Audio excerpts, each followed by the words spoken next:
So, hello everyone. Nice to see you after Easter break. I know for many students the exams are nearing, so for them it's becoming less obvious, I think, to attend these lectures, but I'm happy to see many of you still here. I have the real honor for me to introduce you Wang Huayan, or Cécile if you want to call her by her French name. She speaks fluently French. She will try also in English, but if you don't understand, and I think you will understand, please interrupt. There's no problem at all. You have a very interesting CV, I must say. Now a postdoctoral research fellow in history of Buddhism, which of course I like, in INALCO. I don't know if you know INALCO, but that's in Paris, it's University of Paris, Institut National des Langues et Civilisations Orientales, who has, or they have a really big team on especially modern, I would say, Buddhism, but certainly also on regions that we discuss a bit less in Ghent, namely, for instance, the southwestern region of China, which recently receives a little bit more attention, and I'm happy that you also give attention to that region. Without a lot to do, I must say I did not know the term Azhali, but I saw it in your abstract and I'm extremely curious what you're going to say about it. So, the Azhali Buddhism, the Pai people in local Buddhist tradition in southwestern China. Thank you.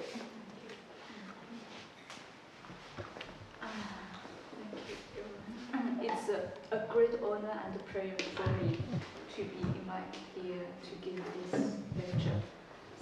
Thanks Professor Emma and Professor Andrew and Mick.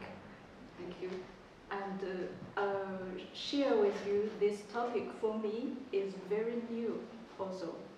So it's about the Azhali Buddhism of the Bai people, a local Buddhist tradition in southwestern China. Azhali Buddhism is practiced in Dali region of Yunnan. My presentation today composed three parts: the origin, evolution, and characteristics of Azhali tradition, the relationship between the Azhali tradition and the construction of the identity of Bai people, and the practice of Azhali tradition among the Bai people today. In the province of Yunnan, in the southwest of China, there are 25 organized minority groups, of which 15 are unique to the province of Yunnan. This region borders several countries in South Asia, including Burma, Cambodia, and Vietnam. As for religious diversity, we can observe the visible presence of 5 recognized religions by Chinese government: Buddhism, Taoism, Islam, Catholicism, and Protestantism. And the existence of 3 Buddhist traditions: Chinese Buddhism, Tibetan Buddhism, and Theravada Buddhism, which is more commonly practiced in Southeast Asia. The region of Dali, here in the northwest, and Jianchuan, is populated mainly by the Bai people, who are considered as a member of Tibeto-Burmese group. They practice Azhali Buddhism, which is found only in this region. Yunnan became incorporated in China, in Chinese Empire, during the 13th century in the wake of the Mongol conquest, which in part explains the cultural distinctiveness of this area. Buddhism, however, was present from an early date. It was the dominant religion of Nanzhao Kingdom here and Dali Dynasty. 2 local regimes ruled the region between the 8th and the 17th century, during which the Azhali clerics were members of the elite class who played an important role both in political and religious domains. After the Mongol conquest, the imperial family Duan continued to rule the Dali region, and the Azhali clergy system was preserved through this period.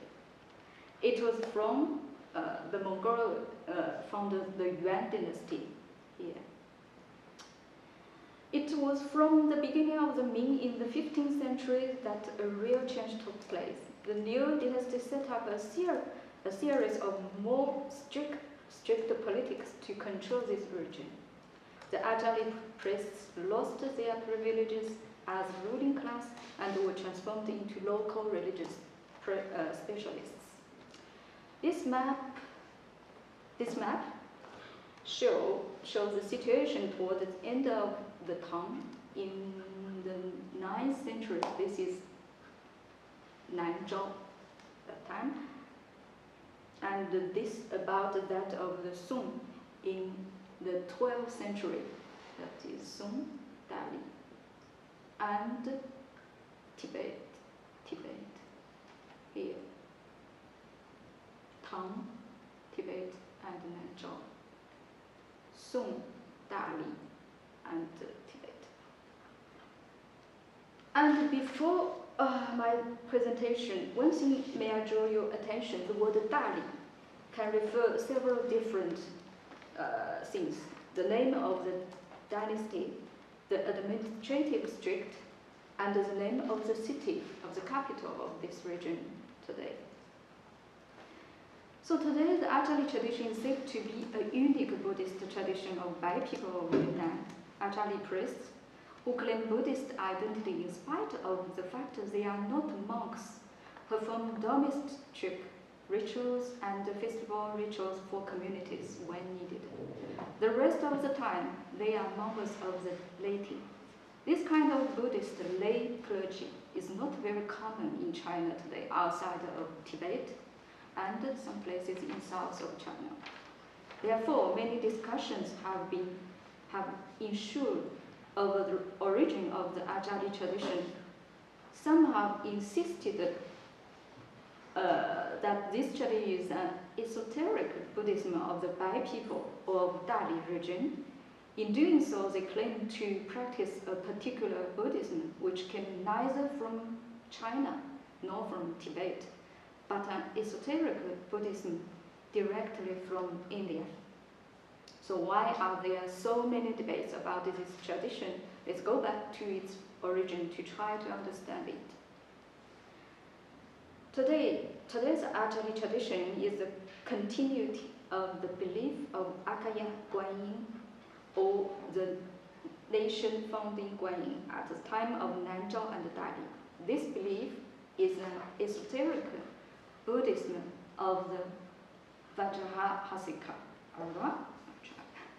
introduced in Nanzhao in the 9th century by some Indian monks. This esoteric tradition was created in the south of India during the 6th century as a Buddha king belief and spread throughout the Asia from India to China as well as East Asia. It was adopted by many rulers of these countries. According to this belief, sovereign and Buddha are consubstantial. The sovereign believes that he is himself Guanyin and rules the country in its image. Acarya is often translated in Chinese as Azhali, the last one here. It means teacher, master, preceptor. In practicing the esoteric methods, Acarya could attain the goal of making himself and a Buddhist deity into a consubstantial state. He is also in charge of the Ahiseka, the ritual consecration for sovereigns. Ahiseka is conducted by priests by pouring libations on the image of the deity being worshipped. It was originally used as a consecration rite during a monarch's accession ceremony. So during the 9th century, a monk Gandhagupata, a monk from India or Sri Lanka, arrived at Nanzhao and translated the ritual for the Grand Abseka and performed this ritual for the 11th king of Nanzhao. And in this painting of the illustrated history of Nanzhao, one scene shows the king Longshun naked with only a dhoti. A dhoti is a cloth of Indian clothes. Standing before Guanyin, this is precisely the scene of the water abseka ritual making Longshun to ascend the throne. So, various sources show that a system of lay clergy likely was established during the age of Nanzhao and Dali. According to a legend, a prince of Nanzhao became a monk, then a great number of aristocratic young men deserted to follow him. Therefore, the king ordered to establish a lay clergy system in the model of Indian Brahmins. The clergy might have formed an aristocrat class under the theocratic regime. However, it is hard to establish precise dates because of lack of evidence. Therefore, it is sure that the Esoteric Buddhism was introduced in Nanzhao at the latest in the early 9th century. It was promoted by the last 4 kings here of Nanzhao and became popular. The kings had much trust in Acarya priests. When they left for foreign expeditions, they took priests with them for consultation and for their abilities in exorcism. This is testified by Chinese records. So this period should be the moment of the establishment and the development of the lay clergy system of Acarya. The following regimes, especially the Dali dynasty, followed the Buddhist political ideology of Nanzhao. In the 12th century, a painting named the School of Buddhist Images was produced to confirm the divine legitimacy of the Dali regime. The Acarya priests holding the title of Shiru. Here, in the image, have the national founding Guanyin and the Fancy Guanyin, the Guanyin in the form of Indian monks. So in the 12th century, the Acarya priests holding the title of Shiru, Buddhist Confucian or Ru Shi, Confucian Buddhist, were observed in a system of preceptor cleric. These titles can be found in some stele inscriptions dated from the 12th century and some preserved manuscripts dated to Dali age, signed by some great Acarya bearing the titles of Abseka, with sometimes the title of national preceptor. It appears that the Acarya priests of Dali continued to do Abseka rituals for the emperors. And 2 officials sent to Yuan by the Mongol Yuan, sent to Yunnan by the Mongol Yuan government mentioned the preceptor cleric system in their records here. From these descriptions, we know that 2 groups of Buddhist clergy coexisted during Dali time: the Dedao, who were monks, and the Shisen, who were lay clerics, educated both in Buddhism and in Confucianism. Some Shisen are selected to be officials through examinations. They were also teachers and preceptors. So they had religious and lay elite and aristocratic class under a theocratic regime. So in 1956, in this temple of the Dong family near the city of Dali, a host of Buddhist manuscripts dated from the early 11th century to the 18th century was discovered. These scriptures had been firstly collected by one of the members of the family, Dongxian. At the beginning of the Ming Dynasty in the 15th century, when many monasteries in Yunnan were destroyed by the war, along with their Buddhist canon collections, he tried to compile a complete Buddhist canon by collecting surviving scriptures from various places in Yunnan, and his offsprings continued to complete this collection in the centuries that followed. In analyzing this scripture collection, we may better understand the nature of the Buddhist tradition in this region and what was the origin of the Azhali tradition. So let's first look at what kind of scriptures in this collection and how many of them are there.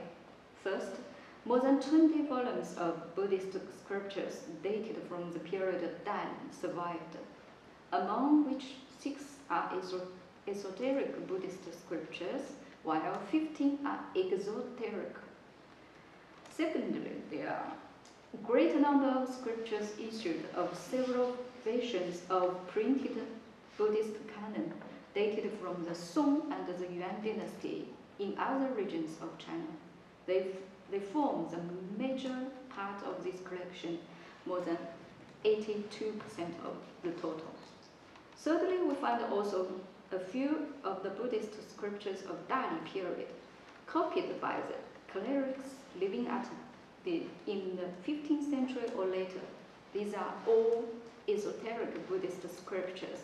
From this statistic view of this collection, we may draw the first conclusion that the Buddhism in this region was composed of both esoteric and exoteric traditions. Let's take an example of the Buddhist scripture dated of the Dali period, the compass for protecting the nation sub-commentary, to see what kind of Buddhist scriptures was popular at that time.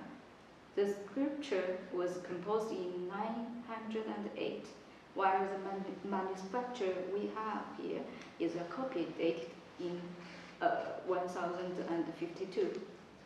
This compass is a commentary on the commentary of Benevolent King Sutra, translated by the famous esoteric Buddhist master Bukong in Chinese, and promoted at the town court in the 8th century.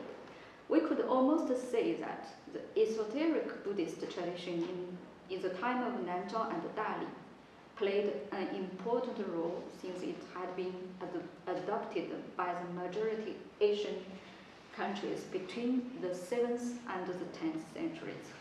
This tradition had lost its dominant status in certain countries, such as in China since the 11th century, while it was presented in Dali until at least the 15th century.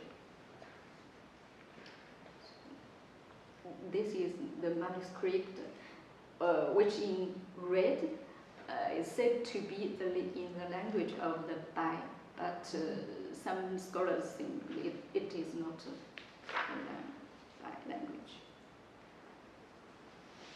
So the Dali dynasty fell during the Mongol conquest of the South China. However, the Duan family was kept on to rule the Dali region. Azhali priests might have lost the function of performing the Acarya rituals for emperors since the Duan were not sovereigns anymore, but they continued to belong to a ruling elite class. The real turning point occurred at the end of the 15th and the beginning of the 15th, at the end of the 14th and the beginning of the 15th centuries, when the Ming government carried out a series of military and cultural politics in order to control Yunnan more effectively.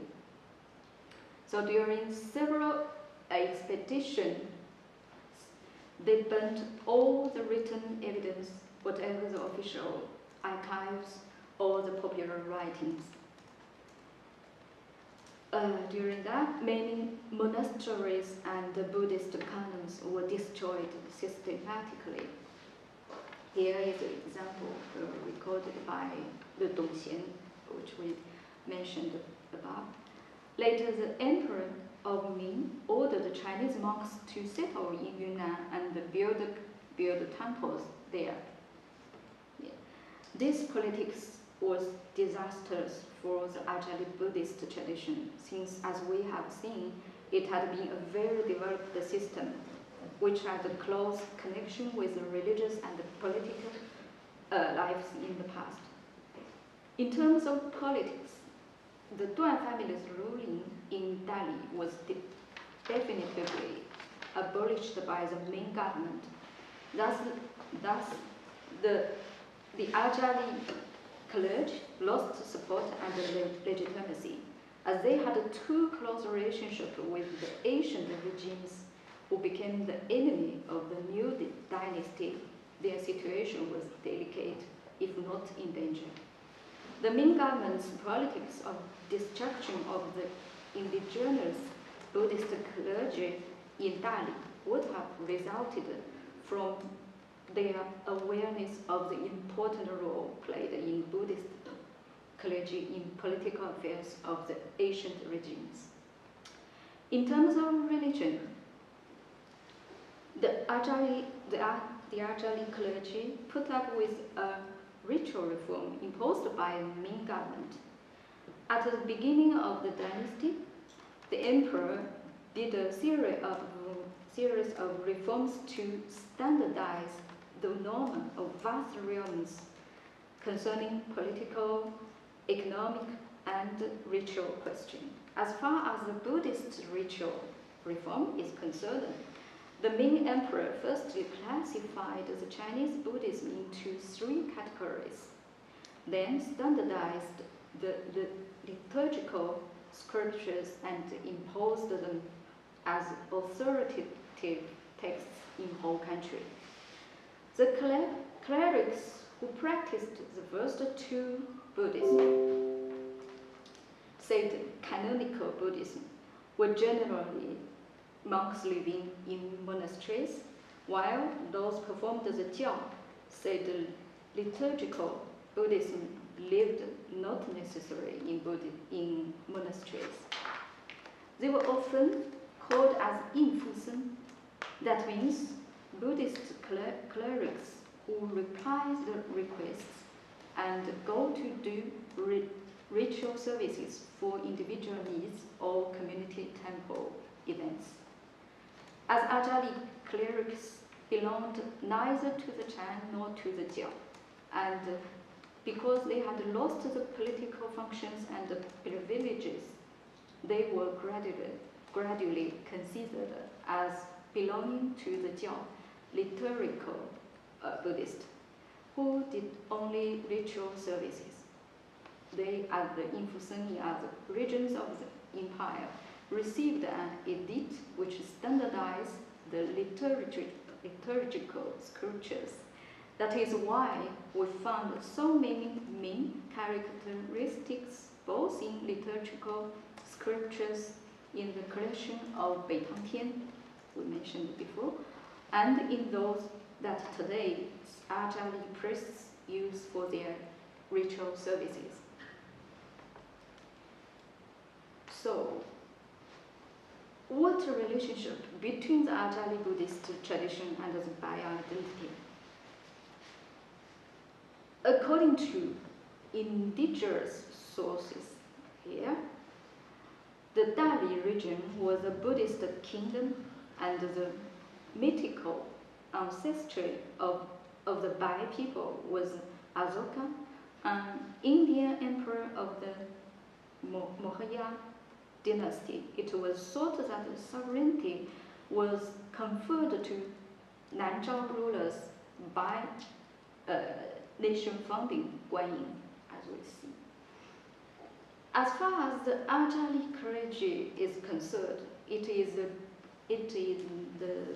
third general records of the ancient Bai of the 15th century that came up with ideas that some big families of hereditary Azhali clergy formed during the Nanzhao time and their ancestors were Jiulong, one of the 10 sons of the founder of an ancient ethnic group in southwest of China, and repeated in numerous Ming inscriptions became a collective notion referring to 10 big Azhali cleric families who transformed their past identity into a new collective one. Why did this happen? The responses should be looked for in Ming government's politics in this region. As we have mentioned above, at the beginning of the Ming, the central government tried to submit and control the region by military force and civilize the populations at the imperial boundaries territories with Chinese culture, for the reasons either of an ancient idea that these non-Han populations were uncivilized, thus necessary to be educated and transformed, or of the awareness that they are too much attached with their old regime, thus necessary to destroy their own culture.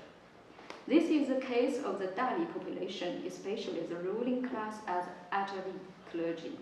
They had their ancient history and rich culture, but they were discriminated and repressed by the Ming government.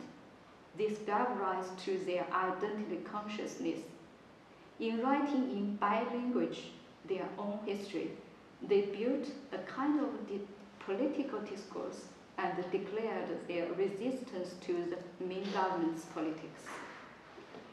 Here, small things. The Bai people have their own oral language without writing. When we said a text is written in Bai language, that means it is noted in Chinese characters to pronounce the words. This is maybe why until today the Bai insist that the Azhali Buddhist is a particular Buddhist tradition which comes neither from China nor from Tibet.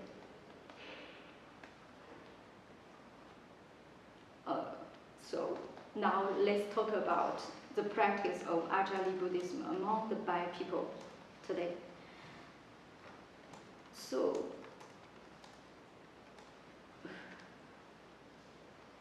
the following analysis is based on a recent field survey of temple festival of Prince Heizhui celebrated after the 8th day of the second month in Shaxi near Jianchuan. The origin of this festival could be traced back to Tang Dynasty, testified by evidence in Huayan manuscripts. It is now considered as a traditional Bai festival preserved only in Jianchuan and its neighborhood, as far as I know. The prince is Prince Siddhartha, future Buddha. This festival is inspired by the story of Prince Siddhartha, who had a revelation after having visited the 4 gates of the capital city, and who decided to leave the palace and the family in order to dedicate his life to cure the misery of the world.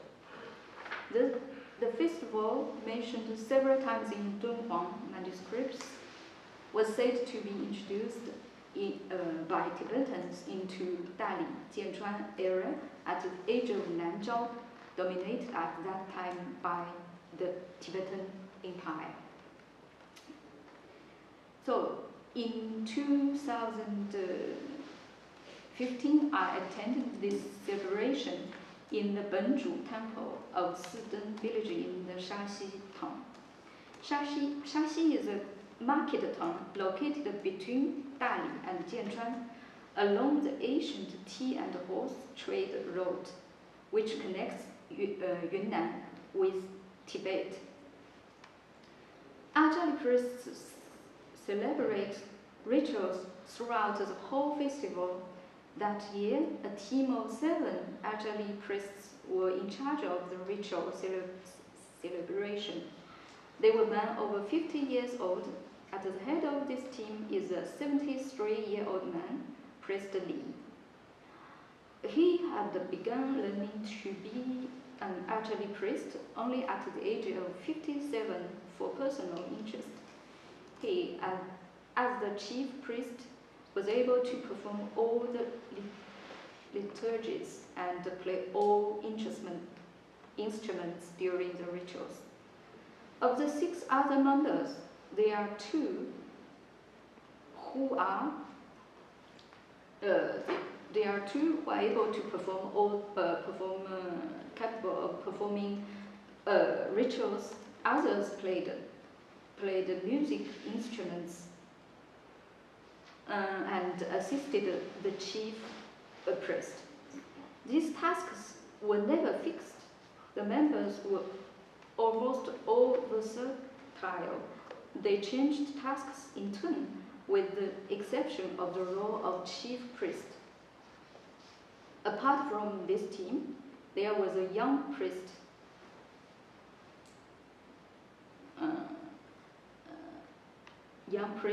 of 35 years old, Priest Zhang.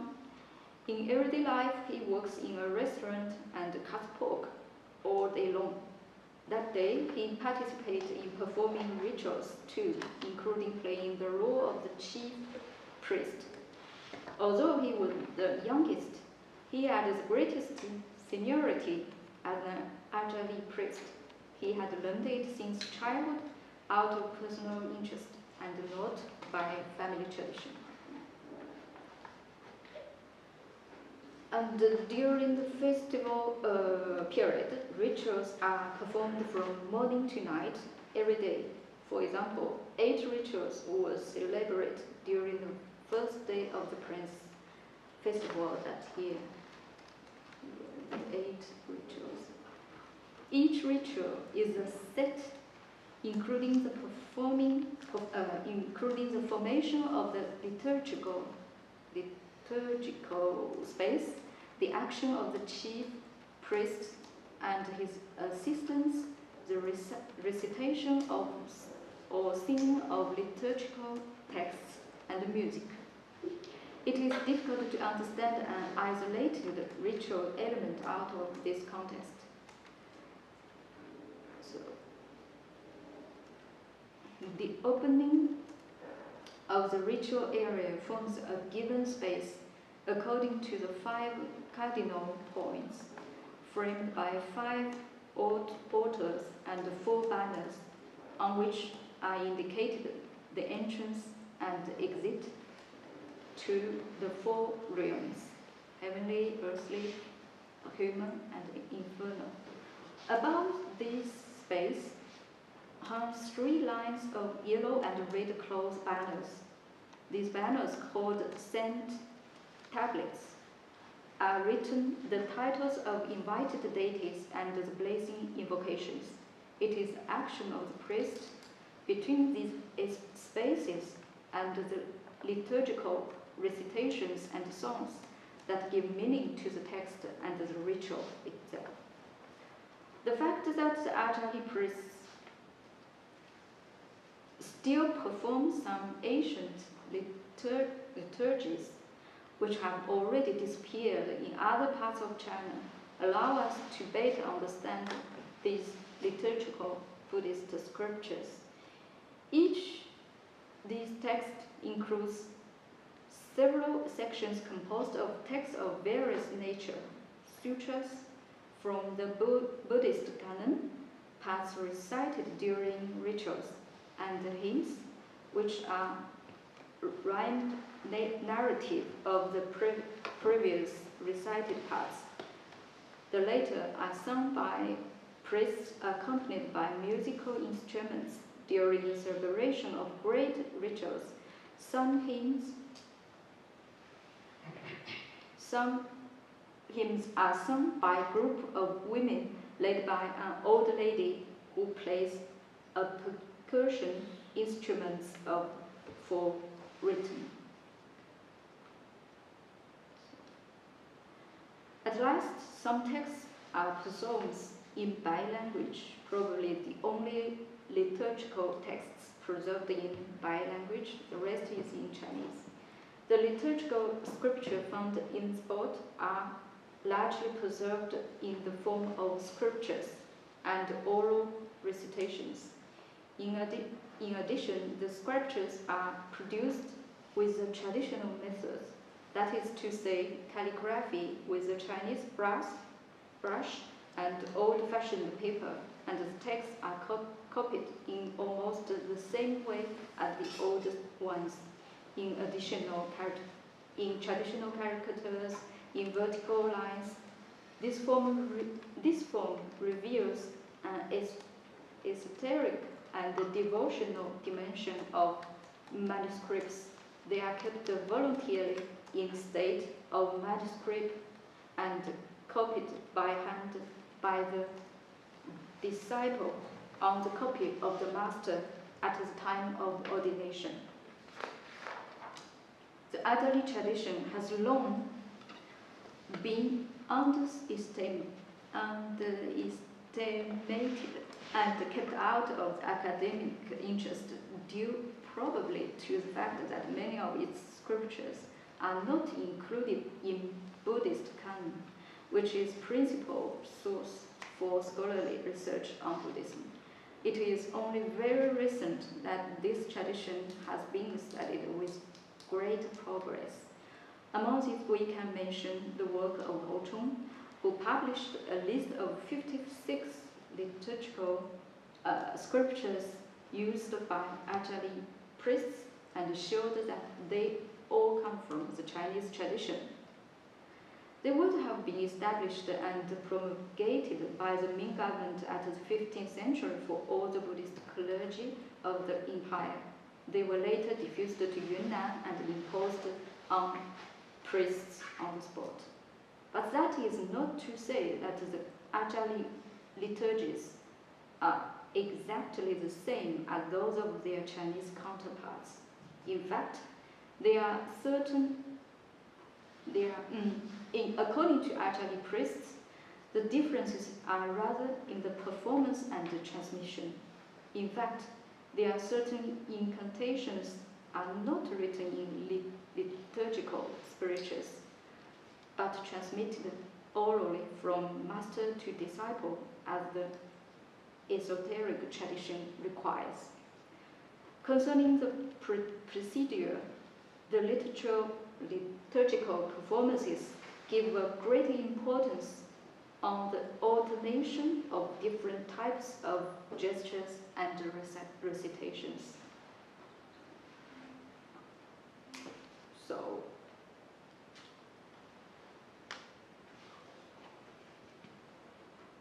to the Azhali priests, among others, women are very present, both for domestic rituals and for community celebrations.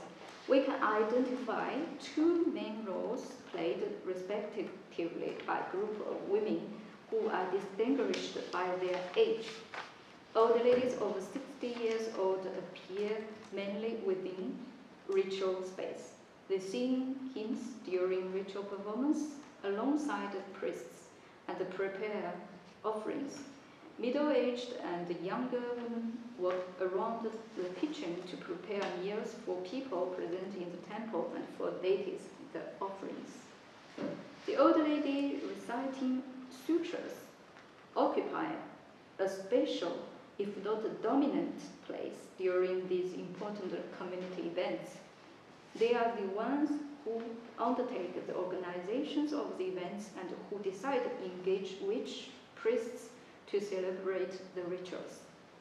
Sometimes they even have this decisive power over the ordination of priests. And some spaces are in theory forbidden to women. According to Azhali priests, after the ritual of voluntary formation of a blessed space, women are no longer allowed to enter this space, but this tradition is followed rather loosely. Then, if some tasks were traditionally reserved for men, it is no longer strictly respected today neither. For example, during the rituals, offerings should be presented several times. This task is traditionally reserved to a man.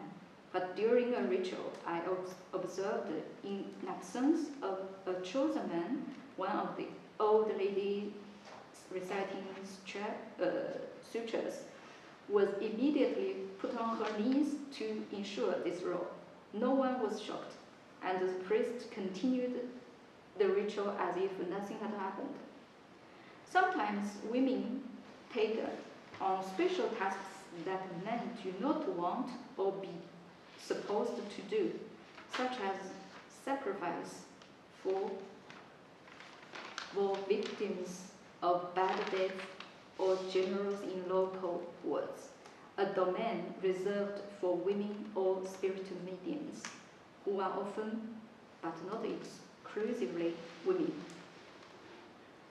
Present, the offerings to generals was undoubtedly one of the most discreet events during the festival.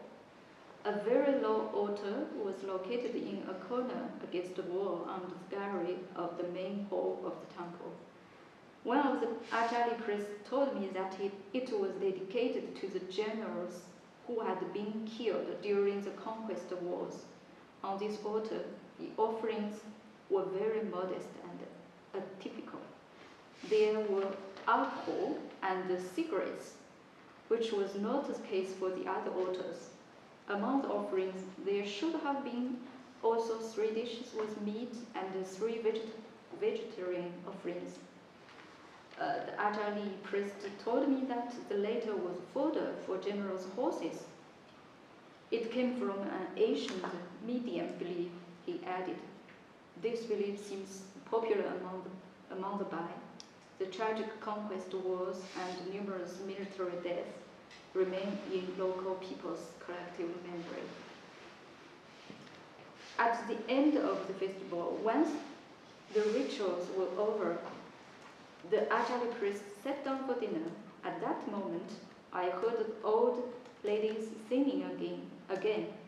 The Azhali priest explained to me that the old ladies offered offerings to the generals, and they did not rituals for these generals because it was the domain of spirit-rich mediums.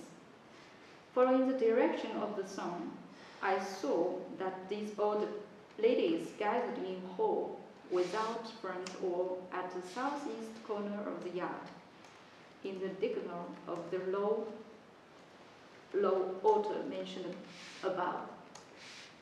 Is here in yellow. The ritual occurred. This is the main hall. This is the main hall. And this is the altar for generals. And I saw these ladies gathered in a hall. Among the women, there was only one man who had been assistant of Azhali priest during the rituals in the main hall. He waved a little bell, one of the liturgical instruments of the priests. The others were old ladies who made a ritual of offerings by imitating the gestures of Azhali priests.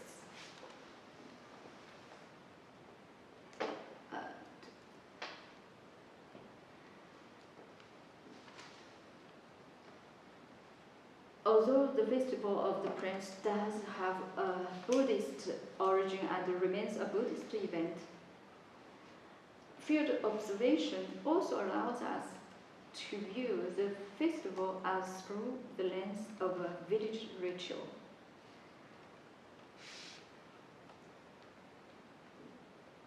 The donations, and one of the most important events of this festival was the participation of local dignitaries wearing traditional Han-style clothes.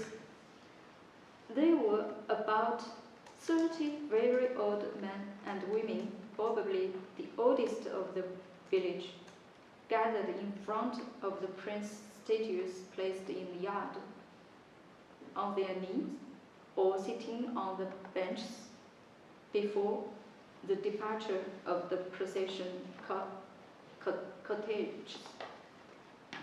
Three gentlemen of them celebrate a ceremony in presenting an invocation text to prince. During the procession, the old gentlemen were at the beginning of the cottage. Two of them carried on their shoulders a pen in which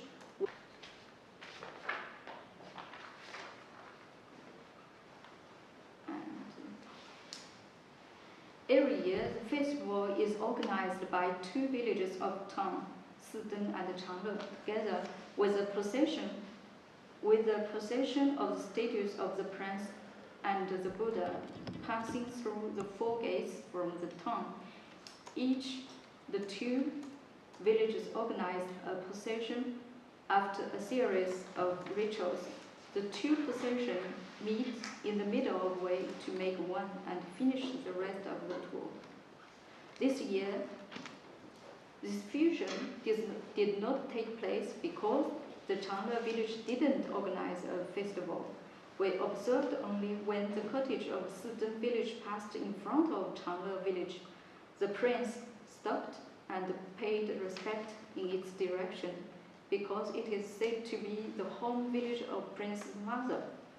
This kind of organization shows the village alliance through religious events, which can be observed in many parts of China. During the procession, the inhabitants of town were waiting the statues passing in front of their house to throw raw rice and coins in order to request a blessing. And traditionally, a special ritual should be celebrated by Azhali priests in temple of promotion of religions in the center of the town, where the statues used to be preserved. But that year it occurred outside of the temple because the temple has been classified as national heritage due to its architecture dated to Ming, and it was restored recently by an international group of architects. Therefore, during the most important moment of the festival, the procession, Azhali priests share the ceremonial space with villagers. And although the religious landscape of this region is dominated by Azhali priests, Taoism occupies a non-negligible place. Taoism was well established from the Ming when the imperial state promoted it in order to enforce the control of the population of this newly attached territory. The field survey reveals a change of relationship between the Azhali Buddhist and the Taoist in the region because of the religious politics of the modern state.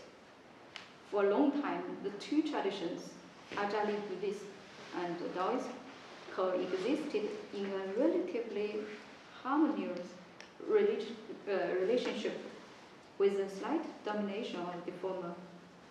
They shared ritual services among the inhabitants and for the community festivals by a kind of geographical division of the territory.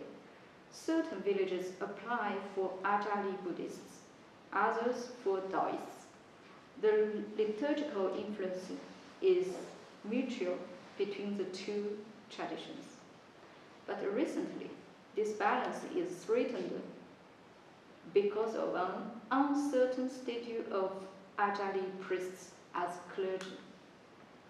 According to the definition of the current government for Buddhist clergy, only Buddhist monks residing in monastic communities are recognized by the state as Buddhist clerics. Thus, they are permitted to practice religious activities.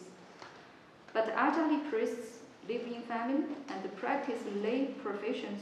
They take clothes of Buddhist priests only at ritual moments.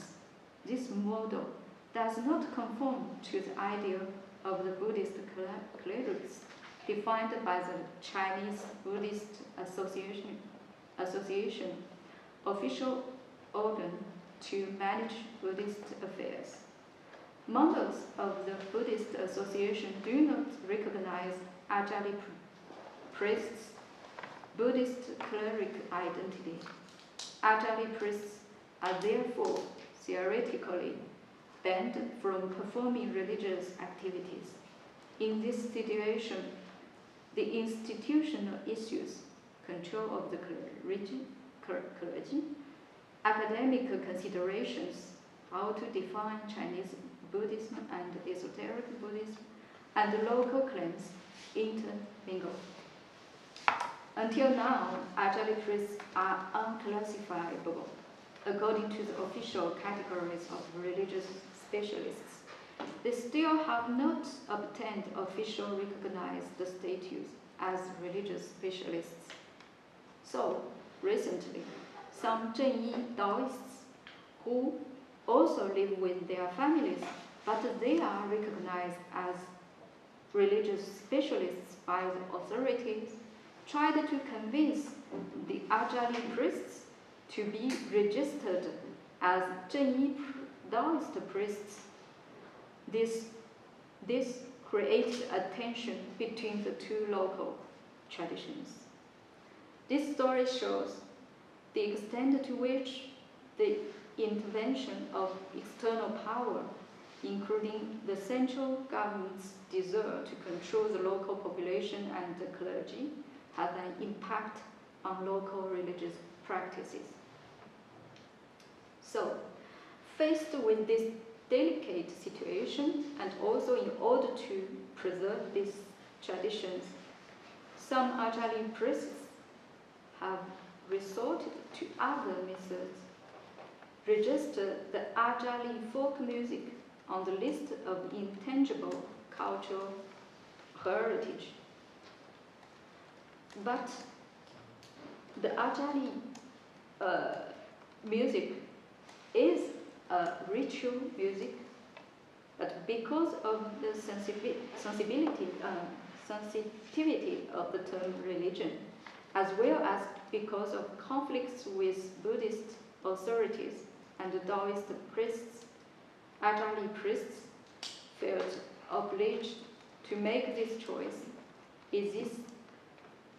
So, to explain, this is a typical case of the difficulty of separating the religious elements of tradition when applying for registration to the intangible cultural heritage. It is almost opposite to the original intention of this project, which it aims to preserve traditional culture in its authenticity. Recently, some Azhali priests created a transmission house to teach this folk music as intangible cultural heritage. Is this a good idea to solve the transmission problem?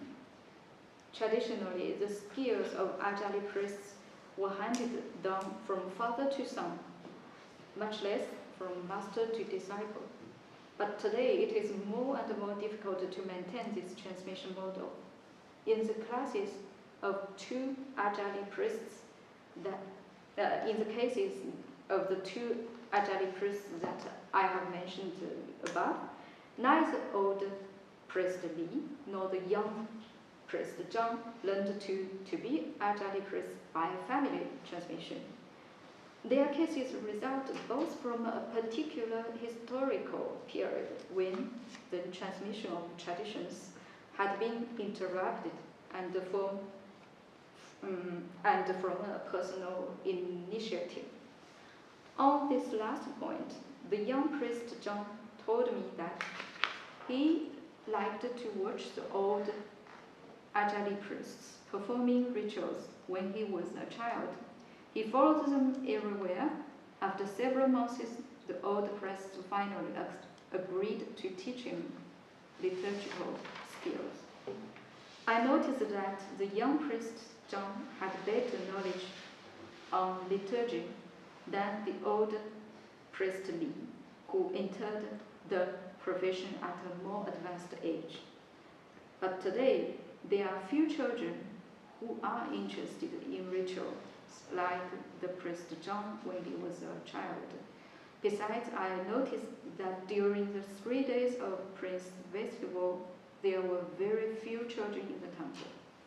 In this point, the transmission house may be a good initiative because its purpose is to encourage young people to learn their own traditional culture. So I propose some conclusions below. In fact, there are two aspects in the Azhali Buddhist tradition: the nature of this Buddhism and its practice.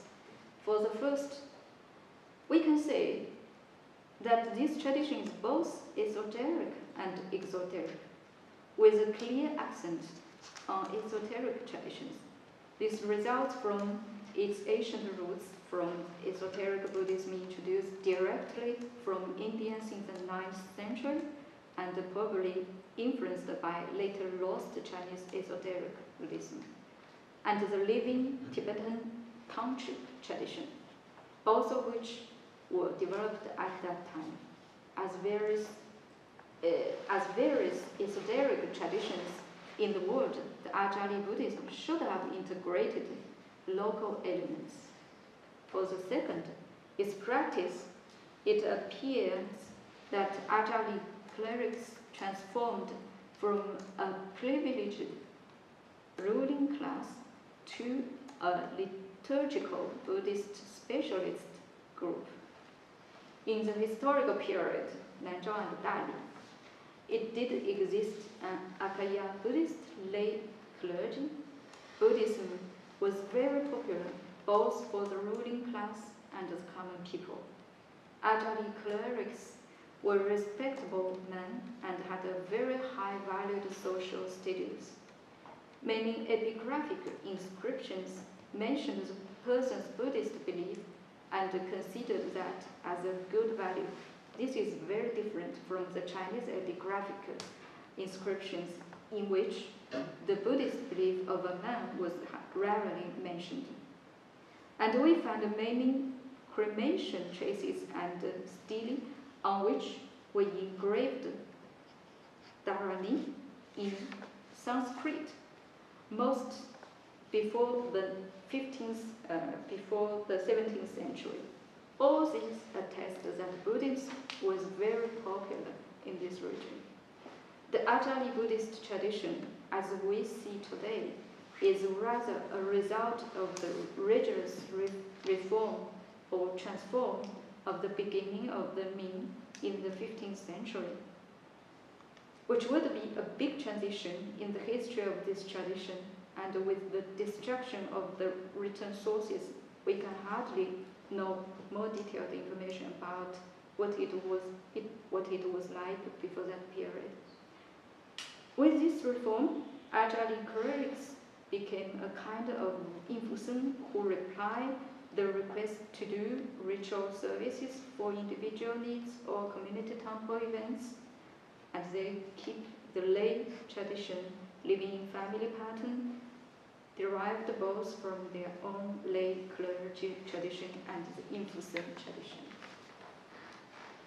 Today, Azhali priests are ritual specialists. They perform home and community ritual and have a rather high social status. They share religious space with other social actors, such as old ladies, spirit mediums, village dignitaries, and Taoists. They self-identify as Buddhist specialists, thus different with Taoists and spirit mediums. They know very well the limit of ritual space shared with the other two religious specialists and don't wish to be considered as others. And today the tradition is going through the legitimacy crises, as it had been in the 15th century in some point of view. In the purpose of maintaining this tradition, both in practicing and in transmission, some of Azhali priests try to find strategies such as the registration of its music on the list of intangible cultural heritage. Thank you for your attention.